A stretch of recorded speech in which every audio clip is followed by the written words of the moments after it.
Hello to all. Today's session is the first of a three-part series on the topic of despair, hope, and the sources of Judaism. Now, the problem of hope and despair is, of course, a general human problem. It is also a problem that the Jewish people have faced many times in their very long history. The Jewish people certainly faced the problem of hope and despair following the Holocaust and again following the slaughter of October 7th. Tragedy is often the source of despair, particularly when it is joined to political and social polarization, as it is in present-day Israel. But as we will see, depending upon one's outlook, it can also be a source of hope. The primary goal of this series is to seek in the sources of Judaism whatever wisdom we may find that can help us through our present feelings of despair, while inquiring as to a possible rekindling of hope in our midst.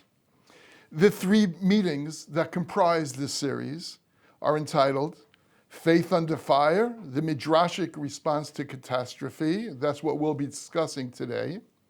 In the following session, the title of the discussion is The Zionist Horizon, Building Hope from the Depths of Despair. And in our third meeting, we'll be talking about rituals of remembrance, seeking meaning in modern loss.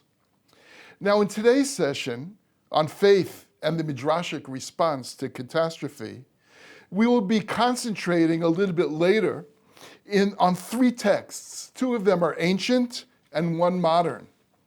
Our goal in reading these texts is to see what method they employ in order to bring the problem of hope and despair to a rich and full expression, and particularly to see what strategies these texts use in order to arouse hope in the face of despair. So before we begin with these texts, it might be necessary to recall that the classical sources of Judaism, and here the emphasis is on biblical and rabbinical literature, by and large are religious in character.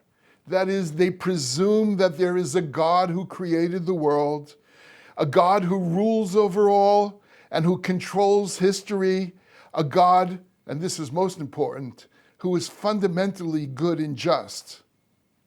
Therefore, before we turn to the reading of the three texts that provide the basis of today's discussion, I would like for us to take a look at two modern Jewish philosophers who wondered if in the classical sources of Judaism, we ought to view the problem of hope and despair primarily as a religious problem, that is, as a problem tied directly to the question of God and divine justice as actual metaphysical realities, or whether we should view them primarily as a secular, existential problem that reflects the human being's stance in the universe, even when it is clothed in the language of religious faith. So please, let's take a look now at the first text, which is taken from the introduction to the great, now late, Israeli philosopher Eliezer Schweid's important book, Lahagid ki yashar Hashem, to say that God is just. Now, in the introduction to that book, concerning the expectation of divine justice, Schweid wrote in this introduction that it is common for people to think that faith precedes the question of divine justice.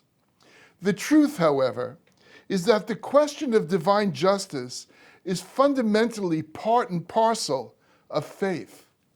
Faith is actually a response, says Schweid, to this question in its most basic form, even before the question is enunciated. For Schweid, to believe in God means to put your trust in him, to trust that the attitudes and actions through which he deals with those who have faith in him will be morally just and fitting to their attitudes and behavior. For the person of faith, the test of divine justice according to Schweid, of course, is if God's management of the world maintains the same standards of justice that he demands from his creatures. And then Schweid continues and says, faith exists in a sensitive balance, in the ever-expanding distance between the moral expectation of the believer and reality as given, between the burden of pain and injustice, of earth-shattering events, and the weight of the attempts made to reinstitute and strengthen one's inner faith. It seems that Schweid's point is that while we may know nothing of God or of divine intention in and of themselves, one must at least consider the possibility that belief in God as good, moral, and just in the religious literature may be a reflection of the human being's projection of his own moral and ethical sense onto the transcendent. Whether or not divine justice constitutes an actual metaphysical attribute, it is clear that according to Schweid, the problem that arises in the face of evil is a product of human expectation. And so it is here that the question of hope and despair arises in this context. Human beings and their religious traditions do everything in their power to hold on to their picture of a just God. But sometimes the challenges that arise from within history make this very, very difficult. Faith in one's image of a just God, like one's faith in the ultimate victory of goodness over suffering and evil more generally, requires that we give some kind of answer to the challenges that threaten that faith. But, and this will come up a number of times in our sessions, but we must be honest with ourselves and note the difference between an answer that may be nothing more than an excuse and a more genuine answer. Religious literatures all over the world contain many statements that attempt to justify divine providence by implicitly belittling the depth of the challenge. For instance, to say in the case of every experienced evil that it is justified by a greater good, or to say that it is simply impossible for human beings to understand divine wisdom may be simply an excuse of this type. The second statement that I just made answers the problem of divine justice in light of evil by saying that human beings do not understand divine wisdom, and by saying this, whoever makes such a statement is implicitly ridiculing the human belief in divine justice. For by saying so, one must intend that the word justice, when applied to God, has an entirely different meaning than it does in human language. But if so, then to believe in divine justice would have no meaning whatsoever. On the other hand, a genuine answer to the challenge of suffering and evil with reference to God is one that affirms one's faith in divine justice along with our understanding of the term, without belittling the depths of evil and the suffering being considered. As Schweid wrote, faith exists in a sensitive balance, in the ever-expanding distance between the moral expectation of the believer and reality as given. Now, in his book entitled God's Presence in History, Emil Fackenheim, another great Jewish philosopher of the 20th century, maintained that classical Jewish thinking, which he called Midrashic thinking, is designed precisely for this purpose, to confront the challenges that history places before the traditions of religious faith, even as it busies itself with the preservation of that faith in the face of these challenges. So now in this next text that we will read, Fackenheim makes use of two significant terms that he employs in order to make his point. The first is what he calls root experience. A root experience for Fackenheim is the type of religious experience that gives rise to our image of God, and more specifically to the fundamental beliefs of Judaism with respect to God. Thus, in his view, for one example, a root experience would be the type of religious experience that gave rise to the belief in God, or it gave rise to the Jewish image of God as a saving God, just as is depicted in the story of the Exodus from Egypt and the crossing of the Red Sea. Another possible root experience for Fackenheim would be the type of experience, whatever it was, that gave rise to the Jewish image of God as a commanding God, as in the story of the giving of the Torah at Mount Sinai. An epoch-making event, on the other hand, for Fackenheim, is a historical event that is by its very nature challenges these fundamental beliefs. For him, the destruction of the two temples in Jerusalem, the expulsion from Spain, and of course, the Holocaust, are all, in this sense, epoch-making events. They challenge the belief in a saving God. So let's see exactly how Fackenheim puts this in this next text. He says that in its millennial career, the Jewish faith has passed through many epoch-making events, again, such as the destruction of the first temple, the destruction of the second temple, and the expulsion of Spain. These are the events that he listed in this text. These events each, according to Fackenheim, made a new claim upon the Jewish faith, and indeed they would not have been epoch-making if it were otherwise. They did not, however, produce a new faith. What occurred instead, Fackenheim continues, was a confrontation in which the old faith was tested in the light of contemporary experience. And he says that the strain of confrontation, because of these historical events, often came near a breaking point, yet present experience, however new, unanticipated, and epoch-making it was, never totally destroyed the past faith. Rather, the faith of the past placed claims upon the present and survived, albeit at times in a revised form. Fackenheim then continues and says that Jewish theological thought resists the dissipation of the root experiences of Judaism.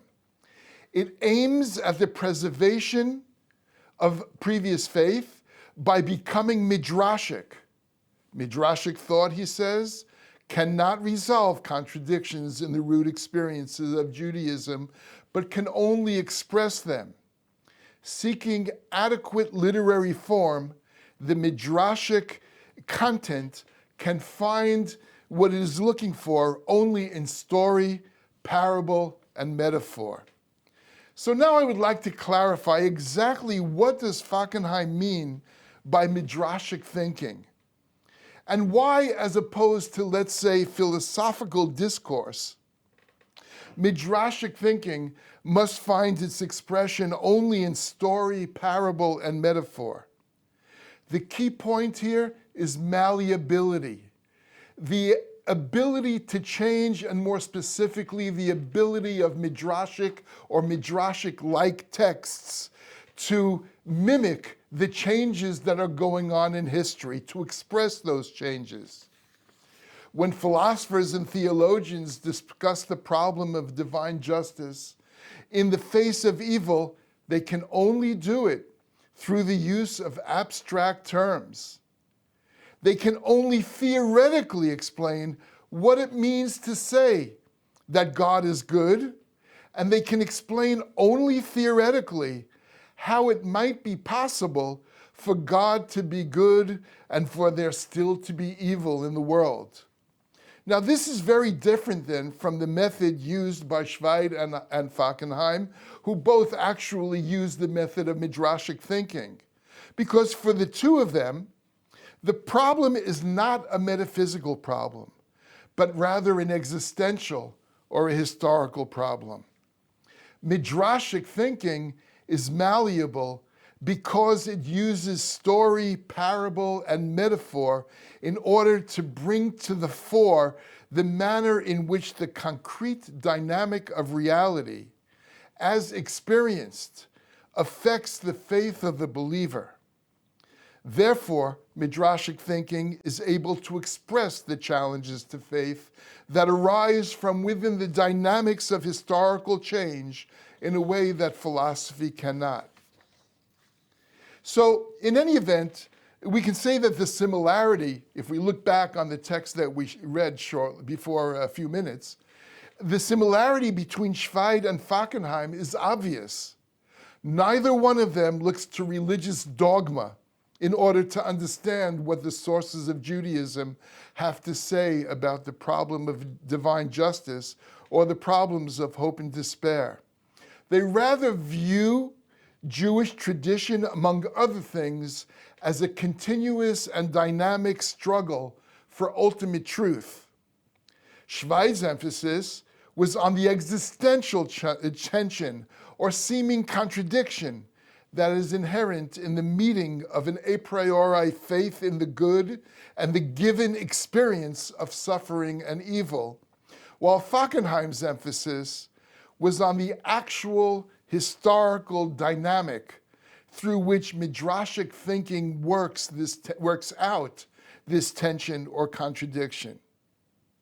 Now, in what follows, I would like to demonstrate the points made by Schweid and Fackenheim concerning the malleability of Midrashic thinking from a perspective of faith in the face of suffering of evil as we analyze the three texts that I alluded to above. The first text, as we shall see, is a Mishna that uses halachic themes to raise the problem of divine justice with respect to the two temples in Jerusalem, the first at the hands of the Babylonians and the second at the hands of the Romans.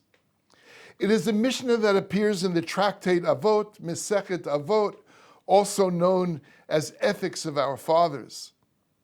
This Mishnah was probably completed in its present form not too long after the destruction of the Second Temple by the Romans. If I understand this Mishnah correctly, it seems to be trying to explain or justify the calamity of destruction in the year 70, but it does so while recalling earlier calamities that were directly connected with the first destruction and exile of the people by the Babylonians. And I note that while the literary form of this Mishnah is not technically midrashic, meaning it is not exegetical, it does not cunningly learn out principles from biblical texts. Nonetheless, the thought that went into constructing this Mishnah, in my opinion, ought to be considered midrashic because, as I see it, this Mishnah in its entirety is intended as a metaphor for the religio-ethical lesson that is coming to teach. And now we will read the Mishnah and then discuss, so what's the lesson that's being taught? Notice that the Mishnah has a heading. 7 calamities come to the world for 7 essential transgressions. When some tithe and others don't, hunger caused by turmoil ensues. As a result, some go hungry, while others still have their fill of food. And the Mishnah continues, when all fail to tithe, hunger by drought ensues, and then all go hungry. For not separating the challah, in annihilating hunger it results. Plagues come to the world for capital crimes mentioned in the Torah that have not been given over to the courts, and for desecrating the produce of the sabbatical year. Punishment by the sword comes to the world for delaying justice, for corrupting justice, and for teaching the law incorrectly. Carnage by wild beasts comes to the world for swearing falsely and desecrating God's name. Exile comes to the world for idol worship, adultery, murder, and the failure to leave the land fallow in the sabbatical year. Now, there are a great many literary and historical facets of this Mishnah, and of course, this is not what we're here for, and we do not have the time to go into these. But it is important to say that the Mishnah is actually made up of an earlier, probably ritual-oriented Mishnah that was then later developed at a certain time after the destruction of the temple, and it was developed in the way that produced the Mishnah that stands before us now. The fact that this is a Mishnah that developed over time or was changed may explain why, even though the heading is 7 major calamities for 7 essential transgressions, if you actually count, you will find that the Mishnah contains much, much more than 7 transgressions. In any event, the heading 7 calamities for 7 transgressions may be seen as a literary device that alludes to the principle of divine justice known as midah keneged midah, a measure for a measure, or more colloquially, the punishment fits the crime. The reason I say here it's a literary device is because no content is mentioned yet, and all we have to go on is that we get 7 punishments for 7 transgressions. The actual principle of a measure for a measure, or the punishment fits the crime, will appear in the content or the interpretation of the content of the Mishnah. So let's first take a look at the type of transgressions that are listed in this Mishnah.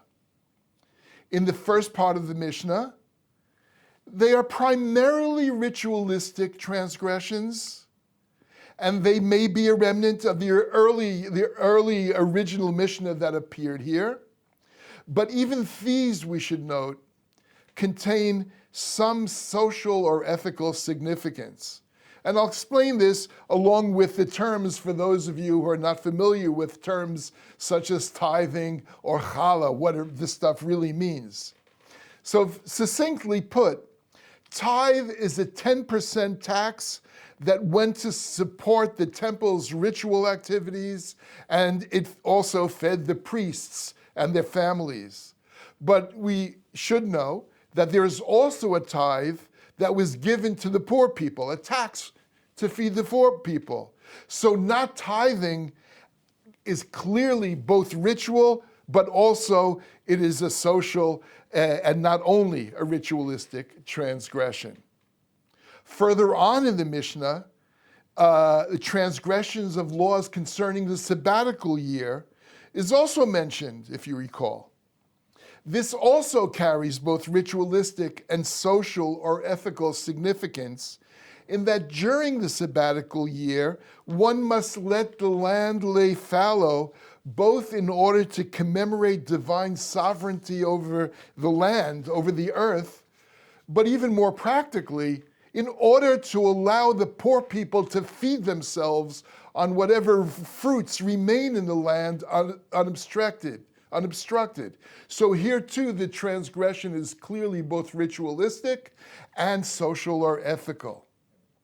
Before we take a look at the list of calamities, let's see what the nature is of the other transgressions that are listed here in the Mishnah. And if we look at them closely, we will see that aside from the ones already mentioned, all of the other calamities are primarily ethical and social in nature. We'll come back to that. But also, let's notice for a minute the calamities that are recalled in the Mishnah. The calamities that are recalled in this Mishnah actually do not appear here for the first time. Most, if not all of them, already appear in the book of Jeremiah and or in the book of Lamentations, Megillat Eicha, as consequences of the first destruction of the temple and the waves of exile that followed it.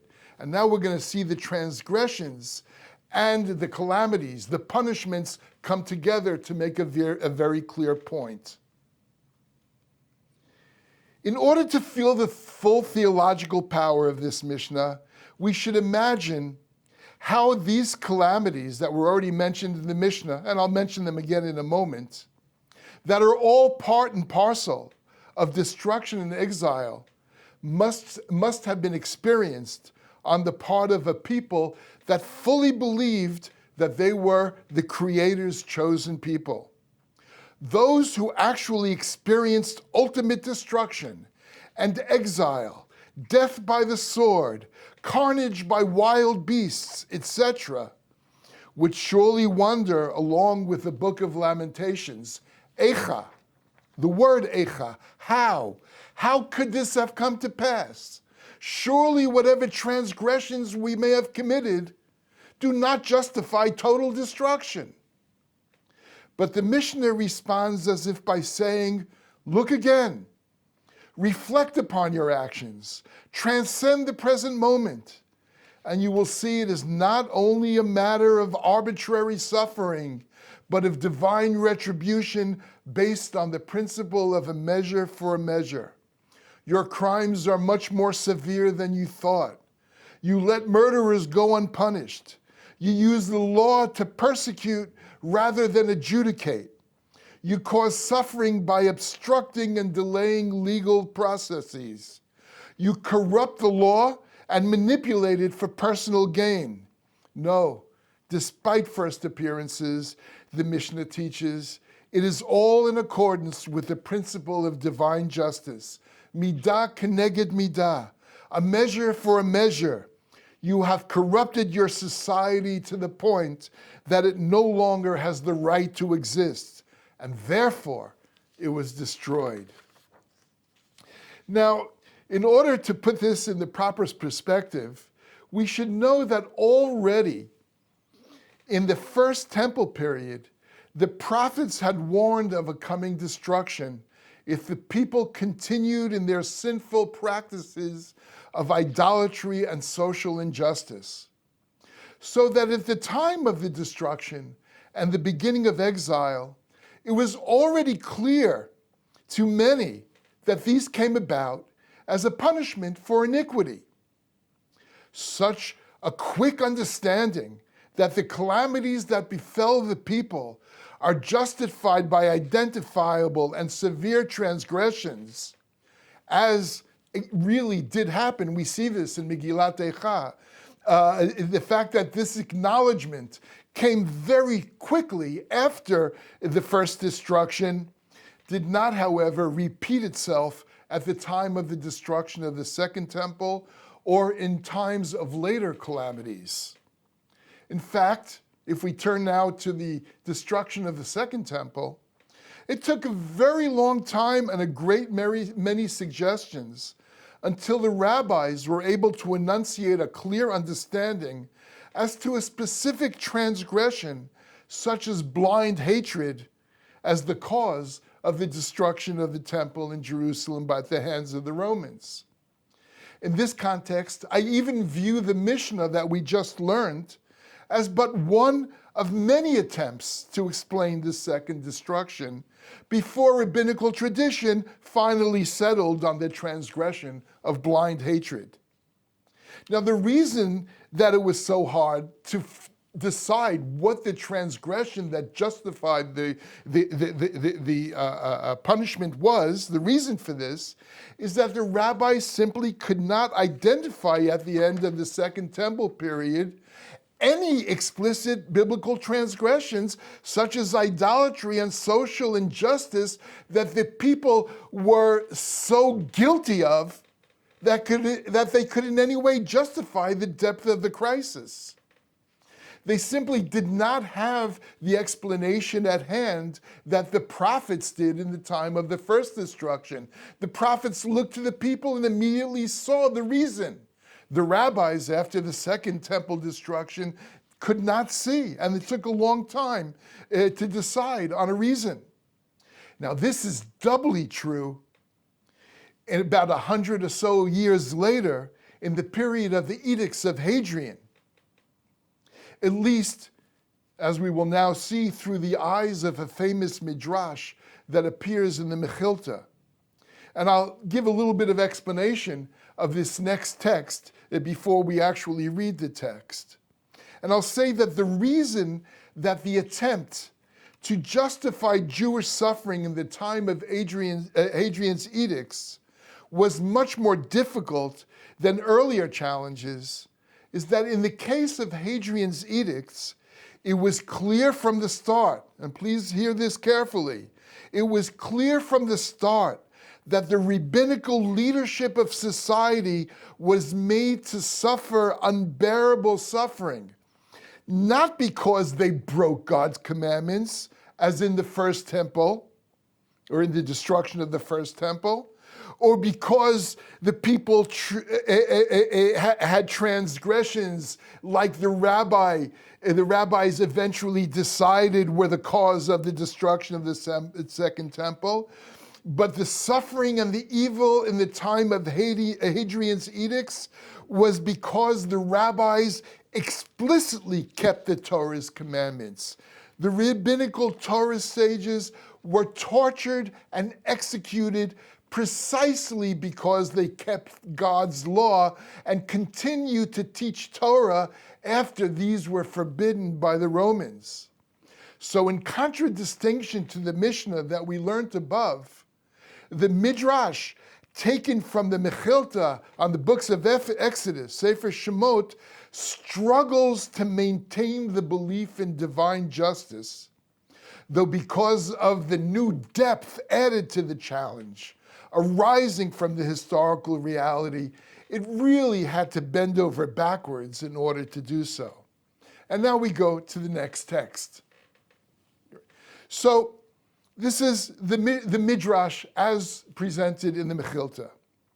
When Rabbi Yishmael and Rabbi Shimon were about to be put to death, Rabbi Shimon turned to Rabbi Yishmael and said, "My heart grieves, for I do not know the deed for which I am to be executed." Rabbi Yishmael replied to Rabbi Shimon and said, "Did it not ever occur that a person came to stand before you in judgment, or came to you with a question, and you had him wait until you finished your drinking from your cup, or while you put on your sandals or your garment?" The Bible says, "Aneh ta'aneh," and the Midrash explains, "As you cause suffering, whether large or small, it does not matter." To this, Rabbi Shimon replied, "Nichamtani, Rabbi, my teacher, you have consoled me." Now this seems to be saying that, or Rabbi Shimon seems to be saying, that I am consoled by knowing there is reason for my suffering, that God knows what he's doing and he's aiming at justice. There's meaning in my martyrdom. But then we need to ask, why does Rabbi Shimon find consolation in Rabbi Yishmael's answer? What meaning did he find in this answer? This does not sound like justice. Is it really justified that one be executed for making somebody wait 2 or 3 minutes? It's maybe not a good idea. It's not polite. Maybe even unethical. But there should be some proportion here. Is making someone wait a capital crime? Perhaps it was enough for Rabbi Shimon to believe in a general way that God's intention is one of retribution for real transgressions. And here we found the real transgression, even if the retribution appears utterly disproportionate. But here, let us give a point of information that's important for our own assessment of this Midrash. The Midrash refers to the verse in Shemot, Exodus 22, where the Bible warns against persecuting widows and orphans, saying, if you cause them to suffer, I, meaning God, will get angry and punish you. Picking up on the double language that the Bible uses to say, as you cause to suffer, aneh ta'aneh, the Midrash learns, right? Remember, aneh ta'aneh is the same word said twice. So the Midrash learns from the double use of the same term that already the Bible is referring to two types of suffering. One is big and one is small. We might even imagine that the big suffering is of the type that all of us would agree demands a really severe type of retribution. And the other one is a small one. Let's say it's like the suffering that Rabbi Shimon caused when he made somebody wait 2 or 3 minutes. In any event, the conclusion reached by the Midrash is explicit. The Bible says aneh ta'aneh, using double language. Whether it is a large suffering or a small suffering, it doesn't matter. And so it is explained Rabbi Shimon is being executed for somebody wait while he finished his tea.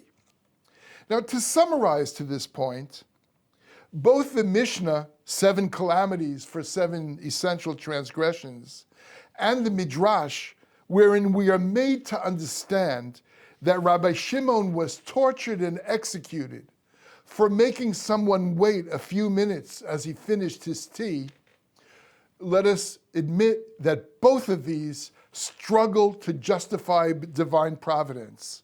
Both struggle to justify divine management of history in response that arises from within historical experience. But the Mishnah and the Midrash differ in the success of their response. The Mishnah, which teaches with respect to the first destruction and exile, that Judah was destroyed because the extremity of its social and ethical crimes, is a relatively convincing response. The Midrashic story concerning Rabbi Shimon's execution is not. We can, and I believe we should, appreciate the depth of struggle that the Midrash reflects in its desire to justify God's actions. And yet the disparity between faith and divine justice on the one hand, and the evil of the given reality on the other in historical experience is just too great to allow the offering of a convincing response. And from here, of course, I imagine many of you are already thinking, what's the obvious question?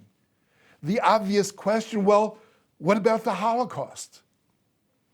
And here too, it's important to note that there have been many attempts to justify the Holocaust, or better yet, there have been attempts to justify divine presence, divine providence in the Holocaust. There are those who claim that the Holocaust was punishment for such modern Jewish movements as Zionism, secularism, and reform. There is another justification offered, according to which the Holocaust was a necessary sort of surgery performed by God on the Jewish people so as to pave the way for the establishment of the State of Israel. I have to admit, I find it painful to even mention these positions because of the great injustice, not to say violence, they do both to the idea of a good and just God and to the depths of evil and suffering caused to those actual human beings who experienced the Holocaust. Now, as I said in the Midrash that we learned above, that this Midrash bent over backwards in order to justify its faith in divine justice. But even here, the difficulty compels with the attempt to justify God in more recent times following the Holocaust. And we will now demonstrate this through a Midrashic type story told by Elie Wiesel and brought by Emil Fackenheim in his book that I had mentioned earlier. Please listen to this story as though you were present when it occurred and try to feel the inner experience of those involved. So we now go to the text of Elie Wiesel as brought by Fackenheim, who writes, the writer Elie Wiesel tells the story of a small group of Jews who were gathered to pray in a little synagogue in Nazi-occupied Europe. As the service went on, suddenly a pious Jew who was slightly mad, for all pious Jews were by then slightly mad, he burst through the door, and silently he listened for a moment as the prayers ascended. Slowly he said, "Shh, Jews, don't pray so loud. God will hear you. Then he will know there are still some Jews left in Europe." To be sure, this modern Midrash talks as if it holds to all the old principles of faith. God still listens to prayer and controls history. But that just makes the problem worse. There is a reason why Wiesel says, by that time all pious Jews were slightly mad. For if God is all-powerful, and if God controls history, then he is surely responsible for the horrendous Nazi extermination of our people. But this is unthinkable. It denies God's goodness. In the eyes of Jewish tradition, this is heresy. But even an unequivocal, partially just, and partially unjust answer, as the one that was given in the previous Midrash, is equally unthinkable in reference to the absolute evil that was the Holocaust. To justify God in the situation of the Holocaust, to justify the Holocaust as divine punishment, saying that when God punishes, the difference in the gravity of one's transgression is irrelevant, would be to belittle the radical evil that was the Holocaust. So the challenge is raised using the traditional language of Jewish faith, but because of the distance between faith and God, or in humanity for that matter, and the depths of evil in reality that was exposed in the Holocaust, the problem is left unanswered. Now, I imagine that many of you, like myself, are looking for a source of hope and not only an understanding as to how despair was dealt with in classical sources. And I'll already say we're going to be looking to the future and for a future of hope more in the coming sessions. But regarding the texts that we learned today, we could of course ask, what value may we find in theological texts that use traditional religious language to confront the problem of despair and hope as a problem of faith without offering an answer, or while offering an answer that many of us will find unconvincing? First off, I think that we can learn from these texts that faith, whether it is the religious faith in divine justice, or a secular humanist faith in the victory of good over evil, that this mad question of faith in view of the experience of evil is not a matter for abstract metaphysical speculation, but is rather tied to the concrete character of human experience when standing before suffering and evil. Secondly, I think that learning sources similar to the ones that we concentrated on in today's session, in the present state of crisis, is important because enunciating the challenge midrashically, as is done in these texts, make all questions and doubts, even those that might be considered heretical, a part of the Jewish Torah, trying to think through contemporary crises in dialogue with such texts as we concentrated on today, contribute to the development of Judaism as a modern culture, in that it makes the experience of the current crises a part of the ever-developing Jewish tradition. The importance of these texts can also be found in the latent sphere of hope presumed by them. The power of hope embedded in these texts is such that even when confronted with undeniable injustice on a grand scale, the human spirit that created these texts cannot give up on its faith in God or on its faith in the good. And we'll leave this as it is until we meet in our next session, and I thank you all for listening.